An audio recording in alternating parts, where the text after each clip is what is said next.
నమస్కారం టీజీ5 news TV వార్తలకు స్వాగతం. ముందుగా వార్తల్లోని ముఖ్యాంశాలు.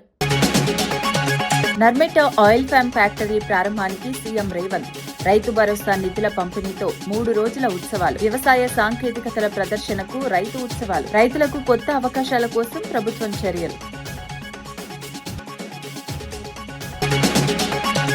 వివేకానంద కేసులో వైసీపీ నేతలపై మంత్రి అనగాని విమర్శలు, రోజుకో కథ చెబుతున్నారన్న వైసీపీపై అనగాని ఫైర్. అవినాష్ రెడ్డిని కాపాడేందుకు ఆరోపణలంటూ విమర్శ, కేసులో నిజాలు బయటపెట్టాలని మంత్రి డిమాండ్.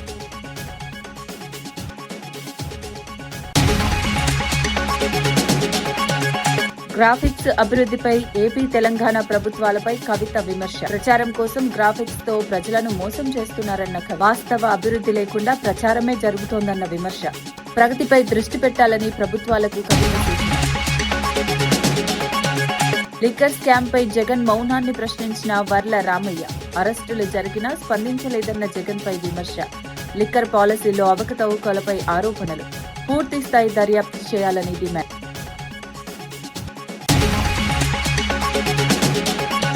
తిరుమల భద్రతపై వైసీపీ నేతలపై రవినాయుడు ఆరోపణలు, ఆలయ పవిత్రతకు భంగం కలిగిస్తున్నారన్న విమర్శ. భక్తుల భద్రతపై ఆందోళన వ్యక్తం చేసిన రవినాయుడు. అమరావతిలో ఇడ్లీ ప్లేట్ గ్రాఫిక్స్ పెట్టడం, తెలంగాణలో కూడా అదే తరహా ప్రచారం జరుగుతోందని జాగృతి అధ్యక్షురాలు కవిత విమర్శించారు. వాస్తవ అభివృద్ధి కంటే ప్రచారానికే 2 రాష్ట్ర ప్రభుత్వాలు ప్రాధాన్యమిస్తున్నాయని అన్నారు. క్షేత్రస్థాయిలో పనులు చేయకుండా గ్రాఫిక్స్ తో ప్రజలను మోసం చేస్తున్నారని ఆరోపించారు. అభివృద్ధి పేరుతో ప్రజలను తప్పుదారి పట్టించే ప్రయత్నాలు జరుగుతోందని పేర్కొన్నారు. ప్రజలకు నిజమైన అభివృద్ధి కనిపించాలంటే పనులు చేయాలని సూచించారు. ప్రభుత్వాలు ప్రచారం కాకుండా ప్రగతిపై దృష్టి పెట్టాలని కవిత అన్నారు. చేస్తున్న మాయాజాలం ఏంది? అమరావతిలోనేమో ఇడ్లీ ప్లేట్లు పెట్టినట్టున్నారు అప్పుడు గ్రాఫిక్స్ తోని. ఇక్కడ మన సీఎం గారేమో ఇడ్లీలు పెట్టిరు నిన్న. మొత్తం అది గ్రాఫిక్స్ ప్రెజెంటేషన్ ఆ బొమ్మంతా చూస్తే ఏం లేదు. ఇడ్లీలు ఉన్నాయి, 2-3 ముగ్గులు ఉన్నాయి, అంతకు మించి అందులో ఉన్నదేం లేదు.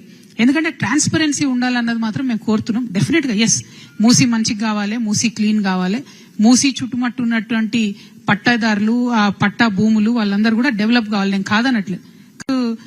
చేస్తున్న మాయాజాలం ఏంది? అమరావతిలోనేమో ఇడ్లీ ప్లేట్లు పెట్టినట్టున్నారు అప్పుడు గ్రాఫిక్స్ తోని. ఇక్కడ మన సీఎం గారేమో ఇడ్లీలు పెట్టిరు నిన్న. మొత్తం అది గ్రాఫిక్స్ ప్రెజెంటేషన్ ఆ బొమ్మంతా చూస్తే ఏం లేదు. ఇడ్లీలు ఉన్నాయి, 2-3 ముగ్గులు ఉన్నాయి, అంతకు మించి అందులో ఉన్నదేం లేదు. ఎందుకంటే ట్రాన్స్పరెన్సీ ఉండాలన్నది మాత్రం మేము కోరుతున్నాం. డెఫినెట్ గా ఎస్, మూసీ మంచిగా కావాలి, మూసీ క్లీన్ కావాలి, మూసీ చుట్టుమట్టు ఉన్నటువంటి పట్టాదారులు, ఆ పట్టా భూములు వాళ్ళందరూ కూడా డెవలప్ కావాలి. నేను కాదనట్లేదు. నెల్లూరు జిల్లా అన్నారెడ్డిపాలెం గ్రామంలో మంత్రి ఆనం రామనారాయణ రెడ్డి అభివృద్ది పనులకు శంకుస్థాపన చేశారు. 1.35 కోట్ల వ్యయంతో విలేజ్ హెల్త్ సెంటర్, తాగునీటి పథకం అంతర్గత పైప్లైన్లు, కల్వర్ట్, సీసీ రోడ్ల పనులు చేపట్టారు. జల్ జీవన్ మిషన్ కింద తాగునీటి సమస్య పరిష్కారానికి చర్యలు తీసుకుంటున్నామని తెలిపారు. రైతులకు 481 పాస్ పుస్తకాలను పంపిణీ చేశారు. ఆలయ అభివృద్ధికి కూడా ప్రభుత్వం ప్రాధాన్యమిస్తోందని చెప్పారు. సీఎం సహాయ నిధి ద్వారా లబ్దిదారులకు ఆర్థిక సాయం అందించారు. గ్రామ అభివృద్ధికి కట్టుబడి పనిచేస్తానని మంత్రి తెలిపారు.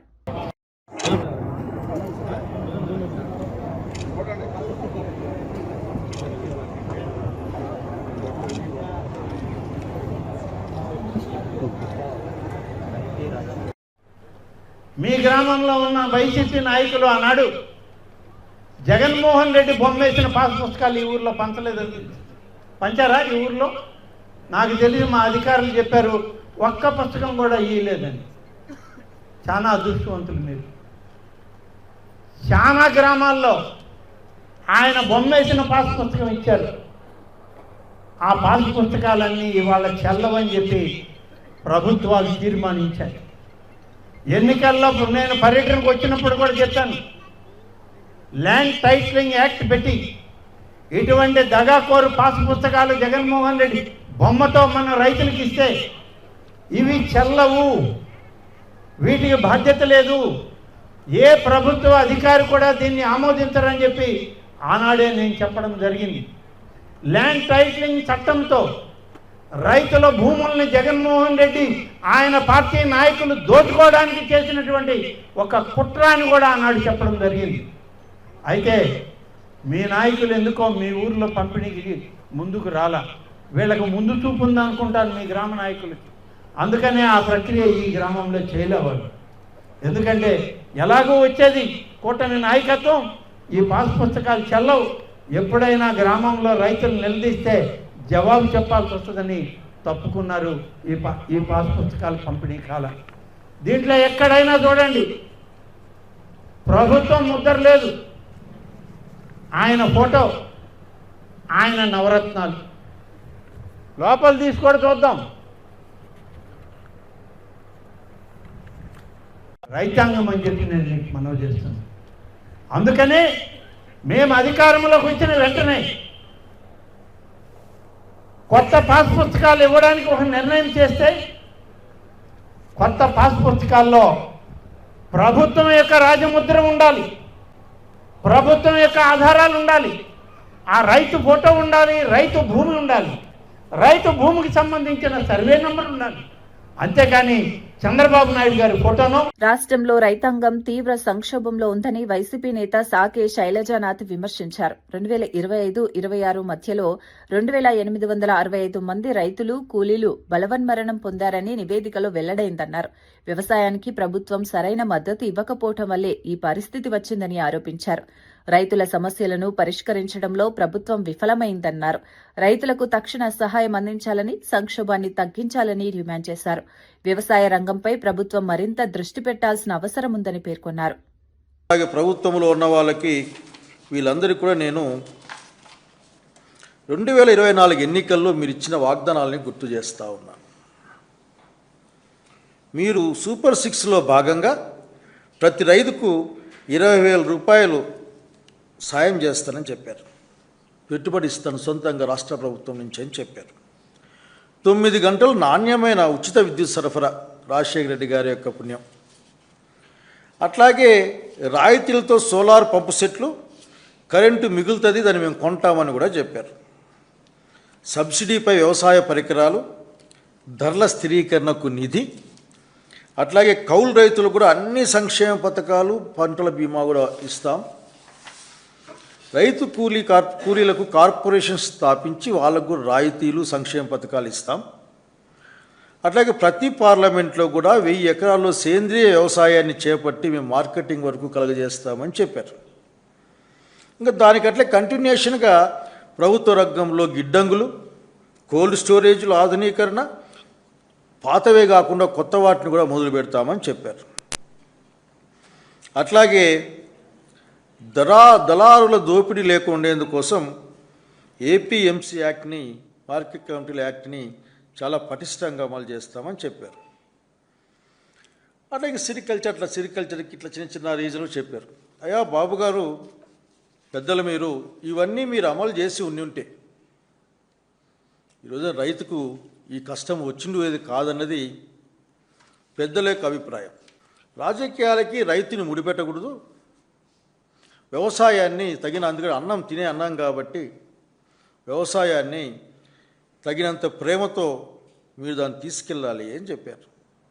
దీన్ని మానవీయ కోణంలో చూడాలి కానీ ఇంకో విధంగా చూడడానికి వీల్లేదని ఏ కమిటీ వచ్చినా చెప్పింది. ఏ ఒక్క పంటకు కూడా అరాకొరా మినహాయిస్తే మద్దతు ధర లభించలేదు. రైతుకు ఈ రోజున ఈ నిమిషానికి వ్యవసాయంలో వరి కళ్ళాల్లోకి వచ్చింది. వరి సరిగ్గా కొనేవాళ్ళు కూడా లేరు, వరి కొనుగోలు కేంద్రాలు కూడా లేవు. నా మద్దతు ధర 2,400 రూపాయలు ఉంటే ఈ రోజున 1,500కి 1,600కి అమ్ముకుందామన్నా కొనడం కష్టమైన సంగతి ఇక్కడ నేను గుర్తు చూస్తూ ఉన్నాను. అట్లాగే అరటికాయలు ఈ రోజున సీజనల్ క్రాప్ కాదు, కంటిన్యూస్ క్రాప్. ఇప్పుడు అరటిపండ్లు అనేది 5 రూపాయలు 7 రూపాయలకి కిలో అమ్ముకునే పరిస్థితిని చూస్తూ ఉన్నాం. చీనీ ధర అయితే యుద్ధం కారణంగా, ఇంకొక కారణం చెప్పేసి ఎండాకాలంలో చీనాకాయల ధర భయంకరంగా పెరిగిపోవాలి. అట్లా కాకుండా ధర తగ్గిపోయి ఏం చేయాలో అర్థం కాని పరిస్థితులు రైతాంగం ఈరోజు చూస్తూ ఉన్నాం. ఇంకా మీకు ఏ పంట కావాలి? శనగలు 5,600 పైన ఉంటే 5,000 కొనుక్కోమని అడుగుతూ ఉన్నారు ఈ రోజున. ఏం చేయాలో అర్థం కాని పరిస్థితి. కనుక మీరు ఒకసారి మనసు పెట్టాలి. ఈ మాటలే కాదు, లేక బెదిరింపులే కాదు, లేకుంటే గవర్నమెంట్ ఆఫ్ ఇండియా నుంచి నేను హబ్బులు తెచ్చి పెడతాననే ఒక హామీలే కాదు. మీరు చెప్పిన విధంగానే ధరల స్థిరీకరణకు ఒక 2,000 కోట్లు కేటాయించి ఉంటే, ఎందుకంటే దాదాపు 3 లక్షల కోట్ల పైగా అప్పులు తెచ్చిన కాలంలో ఒక్క 1% అయినా 3,000 కోట్లు ఎంతో అయ్యుండేది. కనుక 1% రైతాంగాని కోసం మీరు ధరల స్థిరీకరణకు పెట్టింటే బాగుండేది. కానీ మీరు ఇచ్చిన డబ్బులు 300 కోట్లు అనే విషయాన్ని గుర్తు చేస్తూ ఉన్నాను. మేము వేసిన పంటకి, మేము పెట్టిన పెట్టుబడికి, అట్లాగే రైతు కుటుంబాలుగా మా కుటుంబం మొత్తం పడ్డ శ్రమకు ఈ రోజున ఏమాత్రం విలువ లేదు. పంట కంటి ముందుంది, కంట్లో మంట ఉంది, ఏం చేయాలో అర్థం కాని పరిస్థితుందని వాళ్ళు చెప్తారు మనకి. అసెంబ్లీలో వందే మాతరం గేయాన్ని అవమానించారని బీజేపీ ఎమ్మెల్యే ధన్పాల్ సూరన్న ఆరోపించారు. ఎంఐఎం సభ్యులు వాకౌట్ చేయడం దేశాన్ని, రాజ్యాంగాన్ని అవమానించడమేనని అన్నారు. అలాంటి సభ్యులపై కఠిన చర్యలు తీసుకోవాలని డిమాండ్ చేశారు. వారి సభ్యత్వాన్ని శాశ్వతంగా రద్దు చేయాలని కోరారు. దేశ గౌరవాన్ని కాపాడే భద్రత ప్రతి ప్రజాప్రతినిధికి ఉందని చెప్పారు. ఇలాంటి ఘటనలు మళ్లీ జరగకుండా చర్యలు తీసుకోవాలని ప్రభుత్వాన్ని కోరారు. మరియు భరతమాతని కూడా అవమానపరిచినట్లే. ఈ విషయాన్ని మేము స్పీకర్ వద్దకు తీసుకెళ్తాం. స్పీకర్ గారు వారిపైన చట్టరీత్యా చర్య తీసుకోవలసిందిగా, మరియు వారి ఎమ్మెల్యే సభ్యత్వాన్ని, ఎమ్మెల్సీ సభ్యత్వాన్ని శాశ్వతంగా రద్దు చేయవలసిందిగా భారతీయ జనతా పార్టీ డిమాండ్ చేస్తూ ఉంది. భారత్ మాతాకి జై, జై శ్రీరామ్. శంషాబాద్ పోలీస్ స్టేషన్లో సిపి సుధీర్ బాబు సిట్ అధికారులతో సమావేశమయ్యారు. మొయినాబాద్ ఫామ్ హౌస్ డ్రగ్స్ కేసులో మొదటి రోజు విచారణపై సమీక్ష నిర్వహించారు. ఎంపీ పుట్టా మహేష్ ఆరోపణలపై సరైన సమయంలో పూర్తి వివరాలు వెల్లడిస్తామని తెలిపారు. ఈ కేసులో సిట్ దర్యాప్తు వేగంగా కొనసాగుతుందని చెప్పారు. కీలక సమాచారం సేకరిస్తున్నామని వెల్లడించారు. నిందితులపై కఠిన చర్యలు తీసుకోవాలని స్పష్టం చేశారు. దర్యాప్తు పూర్తయ్యే వరకు అన్ని కోణాల్లో పరిశీలన కొనసాగుతుందని అధికారులకు తెలిపారు. Some officers are not coming. Team only. We are professionally going ahead with the investigation. Whatever is important required to be informed to the press, we certainly inform. దేశంలో అతిపెద్ద నర్మెట ఆయిల్ ఫామ్ ఫ్యాక్టరీని సీఎం రేవంత్ రెడ్డి మార్చి 22న ప్రారంభించనున్నారు. ఈ కార్యక్రమంలో రైతు భరోసా నిధులను కూడా పంపిణీ చేయనున్నట్లు మంత్రి తుమ్మల నాగేశ్వరరావు తెలిపారు. 3 రోజులు రైతు ఉత్సవాలను కూడా నిర్వహించనున్నారు. ఈ ఉత్సవాల్లో వ్యవసాయ సాంకేతికతలు, హార్టికల్చర్, పశుసంవర్ధక రంగ అభివృద్ధిని ప్రదర్శించనున్నారు. రైతులకు కొత్త అవకాశాలు కల్పించడమే లక్ష్యమని తెలిపారు. రాష్ట్రంలో వ్యవసాయ రంగాన్ని బలోపేతం చేయడానికి ప్రభుత్వం చర్యలు తీసుకుంటోందన్నారు. సందర్భంగా ఈ రాష్ట్ర రైతాంగానికి సాంకేతికపరమైనటువంటి అవగాహన, వ్యవసాయంలో నూతన పద్ధతులు, తీసుకోవాల్సినటువంటి జాగ్రత్తల మీద అవగాహన సదస్సులతో పాటు రైతుల యొక్క సందేహాలకి సమాధానాలతో పాటు అన్ని రకాల వ్యవసాయ పనిముట్ల యొక్క ప్రదర్శన, అదేవిధంగా అనుబంధ రంగాలైనటువంటి పశుసంవర్ధక శాఖకు సంబంధించినటువంటి స్టాల్స్, సుమారు 150 స్టాల్స్ ని వ్యవసాయ శాఖ ఆనాడు ఏర్పాటు చేస్తుంది. ఆయిల్ ఫామ్ ఫ్యాక్టరీ ప్రారంభోత్సవం, దాంతో పాటు రిఫైనరీ కూడా శంకుస్థాపన. రైతు భరోసా 9,000 కోట్లు ఒకే నెలలో విడుదల చేయడానికి గౌరవ ముఖ్యమంత్రి గారు అంగీకరించి ఆ రోజు వేదిక మీద నుంచి 70 లక్షల మంది రైతులకి రైతు భరోసా నిధులు కూడా విడుదల చేయడం జరిగింది. కాంగ్రెస్ పార్టీలో తగిన గౌరవం లభించడం లేదని జీవన్ రెడ్డి అసంతృప్తి వ్యక్తం చేశారు. 4 దశాబ్దాల సేవ చేసినప్పటికీ గుర్తింపు దక్కలేదని అన్నారు. జగిత్యాల ఎమ్మెల్యే సంజయ్ కుమార్ వ్యాఖ్యలు, పార్టీ అంతర్గత వ్యవహారాలు తనను నిరాశకు గురిచేశాయని తెలిపారు. ఈ పరిస్థితుల్లో పార్టీ మార్పు ఆలోచనలో ఉన్నట్లు సంకేతాలిచ్చారు. సీనియర్ నేతలకు గౌరవం, గుర్తింపు ఉండాలని స్పష్టం చేశారు. పార్టీ లోపల సమస్యలు పరిష్కారం కాకపోవడం వల్లే ఈ నిర్ణయం వైపు ఆలోచిస్తున్నానని వెల్లడించారు.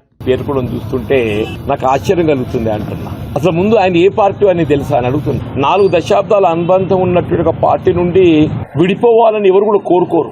కానీ వీళ్ళు ఈ పరిస్థితి ఉత్పన్నం కావడానికి కారకులు ఎవరు అని చెప్పంటున్నాను నేను. ఆయన ఏ పార్టీ ఎక్కడున్నాడో ఆయనకే తెలియదు. ఇవాళ ముఖ్యమంత్రి గారితో కలిసి పనిచేయడం అని చెప్పారంటే కాంగ్రెస్ పార్టీ అంతర్గత వ్యవహారాలలో జోక్యం చేసుకోవటమా? నామినేటెడ్ పోస్టుల్లో జోక్యం చేసుకోవటం, స్థానిక సంస్థల ఎన్నికల్లో జోక్యం చేసుకోవటం ఈ సంజయ్ కుమార్ గారు కాదా అని చెప్పంటున్నాను. నువ్వు వచ్చి మాకు చిచ్చు పెట్టకుంటే మాకు ఈ సమస్య ఉత్పన్నమవుతుండేనానే. స్టిల్ ఐ మీన్ కాంగ్రెస్ వదిలినాడు ఏదైతుందో న్యాచురల్లీ అన్ని మారాల్సి వస్తుంది. కాంగ్రెస్ పార్టీ వదిలిన తర్వాత ఇప్పుడు మీలాంటి సూచన తీసుకుంటాం. డెఫినెట్లీ సంజయ్ కుమార్ ప్రధాన పాత్రదారుడు. ఆయన ఆడించే వాళ్ళు ఎన్నికెవరు ఉన్నారో తెలియదు కానీ డెఫినెట్లీ ఆయన పాత్రదారుడు అయితే ముందు కనబడుతుండే. ఆయన ఈ సమస్యకు పరిష్కారం మీరు సూచన చేయగలుగుతారా? వివేకానందరెడ్డి హత్య కేసులో వైసీపీ నేతలు రోజుకో కథ చెప్తున్నారని మంత్రి అనగాని సత్యప్రసాద్ విమర్శించారు. గతంలో సౌమ్యుడనని చెప్పిన వ్యక్తిని ఇప్పుడు దొంగగా చిత్రీకరిస్తున్నారని అన్నారు.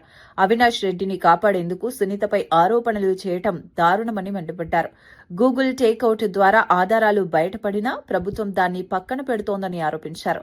ఈ కేసులో నిజాలు బయటకు రావాలని, బాధ్యులపై చర్యలు తీసుకోవాలని డిమాండ్ చేశారు.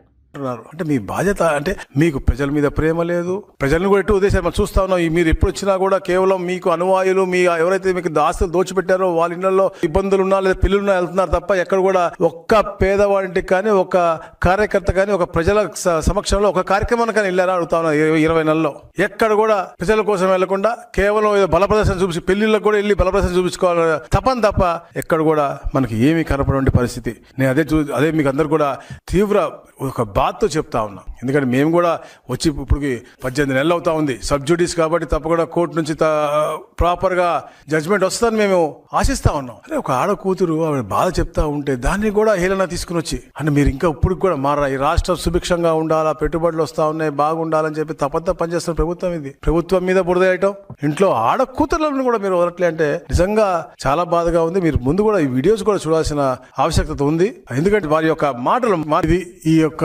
జగన్నాటకాల యొక్క జర్నీ స్టార్టింగ్ లో మంచివారు, సౌమ్యులు, ఎవరికి హాని చేయరు అని చెప్పిన బాబాయ్ ఆఖరికి అతన్ని ఒక కుట్రదారుడుగా, దొంగగా చిత్రీకరిస్తా ఉన్నారు. అసలు నిజంగా చెప్తున్నాను, ప్రేమ, అభిమానం, ఆప్యాలు ఎటు ప్రజల మీద లేదు, ఆంధ్ర రాష్ట్ర ప్రజల మీద లేదు, కుటుంబ సభ్యుల మీద, ఇంట్లో ఆడపడుచుల మీద ఉండాలి కదా అని అడుగుతా ఉన్నాను.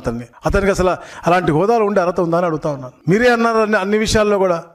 ఇదే అవినాష్ రెడ్డి ఆ ఎంపీ హోదాలో ఉండి అసలు అక్కడ ఉండి ఇలాంటి గొడవ జరిగి హత్య జరిగితే పోలీస్ స్టేషన్ కి ఫోన్ చేసి చెప్పాలి అని ఇంకిత జ్ఞానం కూడా లేదా అని అడుగుతా ఉన్నాను. ఎన్ని దాసి రక్తం అంతా తుడిసి కుట్లు వేసి మీరే మీ ఆసుపత్రి స్టాఫులతో, గంగిరెడ్డి వాళ్ళ ఆసుపత్రి స్టాఫ్, మీ బంధువులతో, గంగిరెడ్డి గారు అంటే జగన్మోహన్ రెడ్డి గారు మాంగారే కదా, వాళ్ళందరూ అక్కడ ఉన్నారు. ఆ సమయంలో గూగుల్ టేక్అవుట్ లో క్లియర్ కట్ గా మనకి ప్రూవ్ అయినాయి. హైదరాబాద్ కూకట్పల్లిలో ₹1 కోటి దోపిడీ ఘటనపై పోలీసులు దర్యాప్తు వేగవంతం చేశారు. బైక్ పై వెళ్తున్న కుస్రు అమీనుద్దీన్ వద్ద నుంచి దుండగులు నగదు దోచుకెళ్లారు. ఏసీపీ నరేష్ రెడ్డి ఆధ్వర్యంలో కేసు నమోదు చేసి విచారణ కొనసాగుతోంది. బాధితులను విచారించే డబ్బు మూలం, గమ్యస్థానంపై సమాచారం సేకరిస్తున్నారు. 3 ప్రత్యేక బృందాలు నిందితులను పట్టుకునేందుకు శోధన కొనసాగిస్తున్నాయి. త్వరలోనే నిందితులను పట్టుకుంటామని పోలీసులు తెలిపారు. ₹1 కోటి తీసుకుని పోతున్న క్రమంలో ఒక గుర్తు తెలియని 4 వ్యక్తులు 2 మోటార్ సైకిల్ మీద వచ్చి వాళ్లకు చిల్లీ పౌడర్ వాళ్ళ మీద చల్లి వాళ్ళ దగ్గర ఉన్న ₹1 కోటి ఎత్తుకొని పారిపోయినారని చెప్పేసి మాకు కంప్లైంట్ ఇవ్వడం జరిగింది. ఇమీడియట్ గా కేసు రిజిస్టర్ చేసి నైట్ 3 టీమ్స్ ఫామ్ చేసి టోటల్ గా వర్కౌట్ చేస్తున్నాం. ఇప్పటి వరకు కేసు అండర్ ఇన్వెస్టిగేషన్ ఉంది.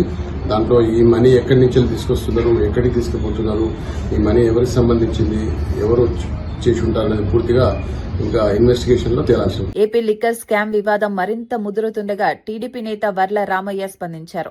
అరెస్టులు జరిగినప్పటికీ జగన్ స్పందించకపోవడాన్ని ప్రశ్నించారు.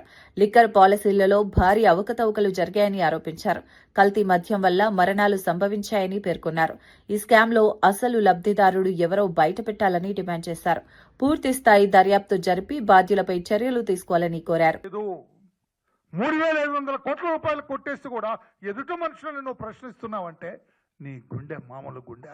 ఈ గుండె అవినీతి పరులకి ఒక మోడల్ సార్ మీ గుండె. మీ ధైర్యం ఈ అసాంఘిక శక్తులకి రోల్ మోడల్ సార్. ఇది సాక్షాత్తు ఈడీ ఎంటర్ అయి 441 కోట్ల రూపాయలు సీజ్ చేశారు సార్. అదొక చిన్న అమౌంట్ అట మొన్న అంటాడు ఆయన. సాక్షాత్తు సుప్రీంకోర్టు జడ్జ్, డివిజన్ బెంచ్ ఏం చెప్పారు? కూలంకషంగా దర్యాప్తు చేయండి, ఇందులో బెయిల్ కూడా ఇవ్వమేమన్నారు. అవినీతిని మేము నమ్ముతున్నాం అన్నట్లుగా చెప్పింది ఆనరబుల్ సుప్రీంకోర్టు.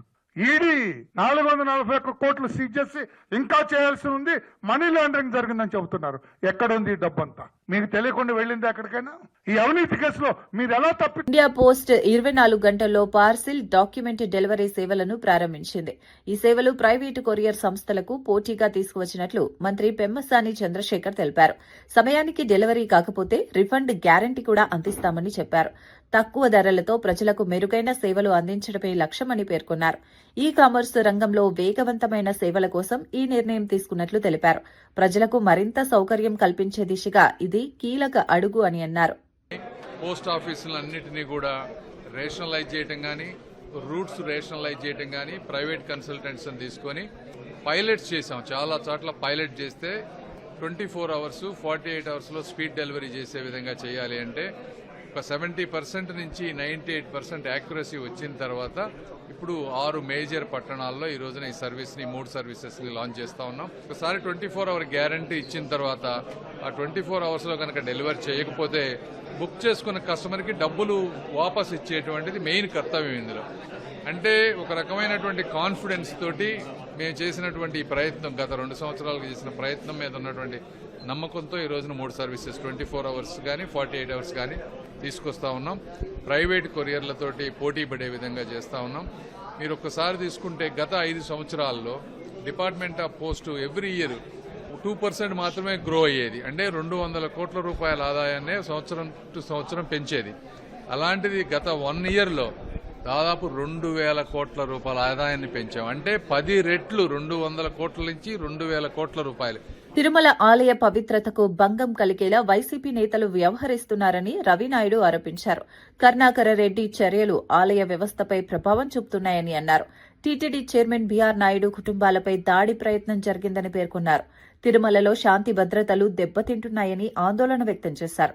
భక్తుల భద్రత కోసం కఠిన చర్యలు తీసుకోవాలని డిమాండ్ చేశారు. ఆలయ పరిపాలనలో రాజకీయ జోక్యం తగ్గించాలని సూచించారు. గతంలో మీరు అధికారంలో ఉన్నప్పుడేమో స్వామివారిని అడ్డం పెట్టుకొని దోచేసుకున్నారు. యథేచ్ఛగా ఉన్మాదుల్లాగా స్వామివారి కానుకల నుంచి గోల్డ్ వరకు అన్నీ దోచుకున్నారు. ఈరోజు మీరు ఓడిపోయిన తర్వాత 365 రోజులు స్వామివారిని అడ్డం పెట్టుకొని ఉన్మాదుల్లాగా ప్రవర్తిస్తున్నారు. తిరుమల ఎంత పవిత్రమో తిరుపతి కూడా అంతే పవిత్రం. కానీ వైసీపీ నేతలు తీరు మటుకు ఒక రోజేమో మందు బాటలు వాళ్లే పెడేసి ఇక్కడ కొండ మీద మద్యం ఉందంటారు, వాళ్లే మాంసం తీసుకెళ్లిపోయి మాంసం ఉందంటారు. దాని తర్వాత వాళ్లే ఏదైతే కల్తీ చేసేసి అబాండాలు వేసేస్తారు, సెటిల్మెంట్లు వాళ్ళే చేస్తారు. అక్కడెక్కడో ఎప్పుడో శనేశ్వర స్వామి విగ్రహం ఎప్పుడో పాతకాలంలో అది విగ్రహం చెక్కేటప్పుడే ఉన్నదాన్ని తీసుకుని వచ్చి అలజడి సృష్టించారు. అలిపిరికాడ అలజడి, తిరుమలలో అలజడి, తిరుపతిలో అలజడి. అసలు ఏం చేయాలనుకుంటున్నారు? ఉగ్రవాదుల్లాగా తీవ్రవాదుల్లాగా స్వామివారి పవిత్రతను దెబ్బతీయాలని జగన్మోహన్ రెడ్డి డైరెక్షన్ లో జరుగుతున్నది అనేది స్పష్టంగా అర్థమైపోతుంది. ఇది ఉన్మాదులో దాడిగానే అభివర్ణించాలి. ఇది తాడేపల్లి ప్యాలెస్ నుంచి వస్తున్న స్క్రిప్ట్. స్వామివారి పవిత్రతను దెబ్బతీయాలి, భక్తుల మనోభావాలు దెబ్బతీయాలి, తిరుమలకు భక్తులే రాకూడదన్నట్టు వాళ్ళ తీరు ప్రవర్తిస్తున్నారు. వాళ్ళ మాట తీరు గాని, వాళ్ళు చేస్తున్న ప్రవర్తనలు గాని, వాళ్ళు ఆచరిస్తున్న విధానాలు గాని ఇది దాడే. తిరుమలపై జరుగుతున్న దాడి, భక్తులపై జరుగుతున్న దాడి. వార్తలు ముగించే ముందు ముఖ్యాంశాలు మరోసారి.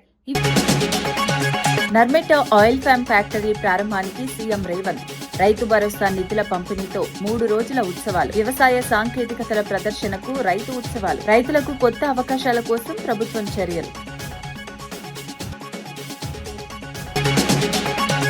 వివేకానంద కేసులో వైసీపీ నేతలపై మంత్రి అనగాని విమర్శలు, రోజుకో కథ చెబుతున్నారన్న వైసీపీపై అనగాని ఫైర్, అవినాష్ రెడ్డిని కాపాడేందుకు ఆరోపణలంటూ విమర్శ, కేసులో నిజాలు బయటపెట్టాలని మంత్రి డిమాండ్.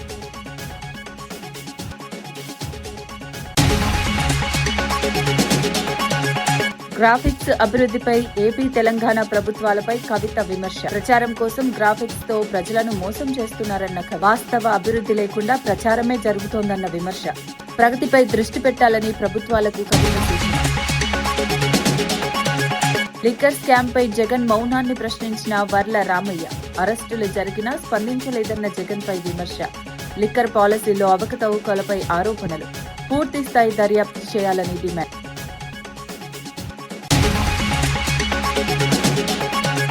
తిరుమల భద్రతపై వైసీపీ నేతలపై రవినాయుడు ఆరోపణలు. ఆలయ పవిత్రతకు భంగం కలిగిస్తున్నారన్న విమర్శ. భక్తుల భద్రతపై ఆందోళన వ్యక్తం చేసిన రవినాయుడు. ఈనాటి వార్తా విశేషాలు మరో బులెటిన్లో మళ్ళీ కలుద్దాం. నమస్కారం.